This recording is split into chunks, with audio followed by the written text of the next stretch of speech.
Salut à tous, à la folie is what they're saying. It's crazy completely, and certainly some of the games we've seen in this World Cup have been absolutely fantastic. But what about what this means in terms of money? Hard cash, of course. Marseille, for instance, has become the second city of this World Cup. What does it mean for them? They've seen lots and lots of big games, of course. But how does this all shake down in terms of the finances? Let's take a look. As the sun rises, the city of Marseille prepares itself to welcome a wave of rugby supporters. By plane, by train, by bus and by boat, thousands of fans, 150,000 rugby lovers to be precise, have made the journey to the south of France. These supporters all have to eat, drink and sleep. So how much do they spend? About 6,000 euros we got to. For the weekend or until the final? No, just for today. We're going to drink a shitload. For one person? Like £1,200. No idea. No idea, there's no maximum limit. Well, there is, but we're not counting. One thing is priceless, a match ticket, and for those hopefuls arriving without one, all is not lost, as long as you're prepared to pay. This is the other side of the ticketing system, the black market, as our hidden camera shows. Tickets, 200 euros for two. So it's 200 euros for one, 300 euros for two.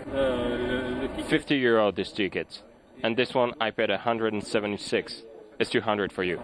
Despite this busy parallel market, the main ticket distributor remains the World Cup Organising Committee, who have sold 2.2 million tickets. The profit, 130 million euros, is slightly lower than the 2003 tournament, but it's all ploughed back into the sport. All the money which they put into coming to the games, all that goes straight out in investment around the world.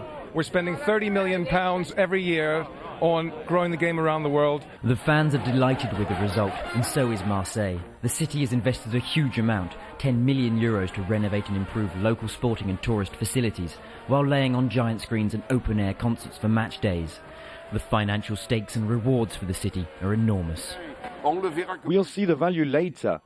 But it's Marseille's image that has been broadcast around the world and in a positive way. It's also difficult to estimate how much is spent in local bars and hotels. The owners are too busy to answer our questions. But at any rate, the evening was a memorably profitable one. Better than for the refuse collectors, however, rugby supporters haven't earned their ecological credentials yet. Now, there are lots of people who think that South Africa have got just what it takes to win this tournament. Why? Well, it's very, very simple. They've got quality players in every position across the pitch. There's one player in particular who's really inspired many people in this tournament. He's their winger, Bryan Habana. Already he's scored 6 tries. Lots more is expected of him in this tournament and, of course, afterwards. Here's our look at why he's such an exceptional player. It's here at King Edward's School that Bryan Habana learnt his trade. He spent 5 years in these buildings, where sport's just as important as academic achievement. Pupils spend up to 20 hours a week on the sports field, and rugby's king. On a Saturday, we're able to put out 24 rugby teams, and that's very, very important for us because we know that we find a lot of players in the lower teams as well, and we know that some of those boys are really going to come through. And it has been showed with players like Bryan Habana, who started off in the lower teams when he was a junior, because in primary school they play soccer. So they're very naive when they start rugby, and obviously it's our job to get them up to speed. In the main hall are the pictures and names of famous old boys, and alongside current South African cricket captain Graham Smith and golfer Gary Player, there's the class of 2000, including one Bryan Habana. The under-17s are growing in stature, although Habana will be difficult to replace. And that's what his athletics coach wrote about him. And very interesting is that he was a year younger than his peers, so he was the youngster in his group. With school reports behind him, Bryan Habana's family follows his career on TV. Since Bryan started with his rugby, there's everything in this family will be rugby. My dad used to take us during the holiday season, just the two of us, and after like 400 meters I'd pass out already, and another 400 meters after that, Bryan's still carrying on, and there's a 5 years difference between the two of us, and he just has this extreme energy levels. I don't know where he gets it from. Possibly from his mum, the gym teacher, who never misses a match. I've actually got a drawer full of paper clippings, and I'm looking forward to retirement because that's the only time I'll be able to get these scrapbooks in order. I'll have something to do in my days of retirement.